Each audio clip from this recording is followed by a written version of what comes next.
कंदरप भलिया चेहरा सी आकृति रे देवता भलिया देखा जाउची किंतु भितरे थिबा प्रकृति आ प्रवृत्ति होउची राक्षस। तेणु सजन वृंद खूब सावधान।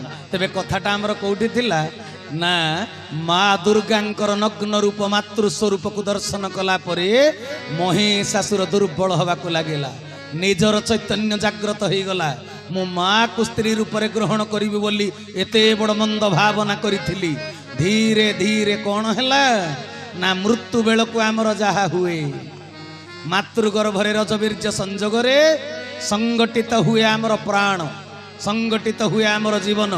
आउ जोटा जशवंत दास कहले प्रथम मासे तुझे हेलु धवल वर्ण द्वितीय मासे तुझे जल जेसने मीन संगठित हुए शरीर किंतु मृत्यु बेल को कौन हुए मृत्यु बेल को प्रत्येकटी तत्व अणु परमाणु शरीर भितर विघटन हुए। आखिरु देखिबा शक्ति नष्ट हुए नाकरू सुंघिबा शक्ति नष्ट हुए कानरू श्रवण शक्ति नष्ट हुए धीरे धीरे शरीर इंद्रिय गुड़ाक निष्क्रिय हो गला परे प्राणवायु उड़ी जा शरीर प्रत्येकटी तत्व विघटन घटे। तेबे जेते बेले निजर चैतन्य जाग्रत होइला महिषासुर समाधि स्तर रे पहुंची हरि हरि बोल जेते समाधि स्तर रे पहुंची गला वास्तव ज्ञान अर्जन हो गला सेते बेले महिषासुर भितरु आत्मसत्ता जाई मातृसत्ता दुर्गांक भितरे लीन हो गला। किंतु आमे लौकिक विचार रे ताकू देखैचे कोन ना दुर्गा महिषासुर को हत्या कल मारिल बद्ध कल। एइटा होउची बाह्य प्रसंग लौकिक विचार कौन पाई समाज रे पुलिस व्यवस्था जेते कले भी आपण अपराध को मूल उत्पाटन करि परिबे कहतु।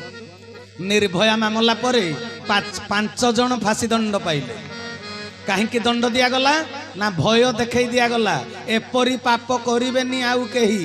अच्छा निर्भया मामला रे 5 जन फांसी पाइला परे ता परवर्ती अवस्था रे आउ बलात्कार खबर पेपर रे बाहरिनी बाहरिनी बाहरी जी।